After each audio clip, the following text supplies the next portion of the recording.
Yes, dear friends, I'll be sharing with you a poem that's titled I'm Nothing Without Him.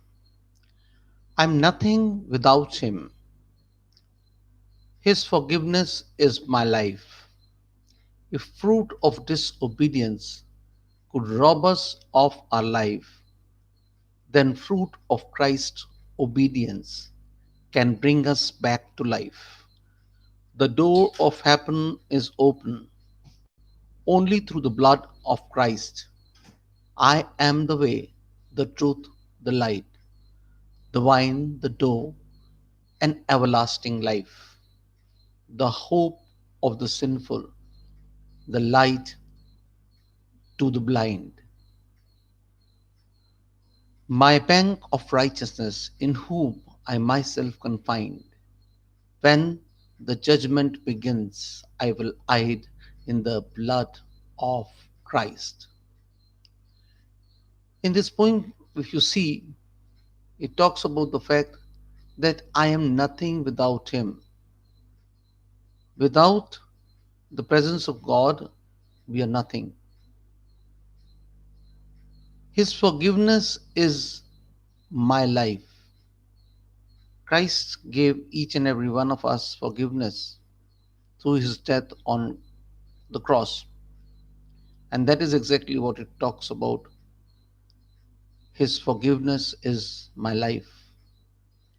If the fruit of disobedience could rob us of our life, then fruit of Christ's obedience can bring us back to life.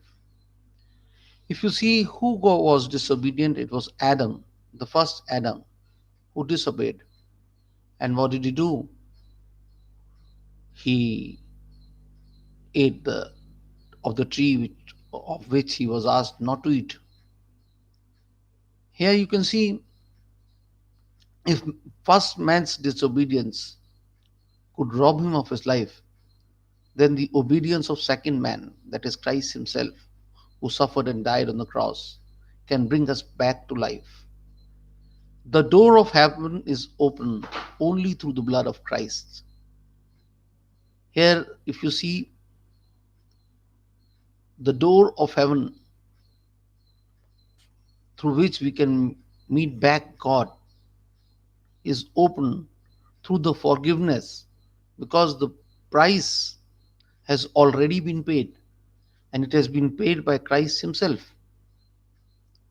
I am the way, the truth, the light. These are lines addressed to Jesus Christ, that Christ is the way, the truth, and the light, the vine, the door, the everlasting life. Christ is the way, Christ is the truth, and Christ is the light. And if we have to reach God back, it is through Him. Hope of the sinful, light to the blind. I believe that as a person, I may not be so good, so He is my hope, the hope of the sinful, the light to the blind. In life, many times we do wrong and we act as if we are blind. But for all such people, it is Christ and His light that can only guide. My bank of righteousness, in whom I myself confine. So Christ is a bank of righteousness, in the sense that you and I do not have any righteousness of our own, but we take it from Him. My bank of righteousness, in whom I myself confine. And as a poet, I confine myself in the Lord. When judgment begins, I will hide in the blood of Christ. And here, if you see, the poet is taking a plea that I will hide because my life is not that good. If anybody looks at my life, it may not be that perfect. So, where will I hide? I will hide in the blood of Christ. Thank you.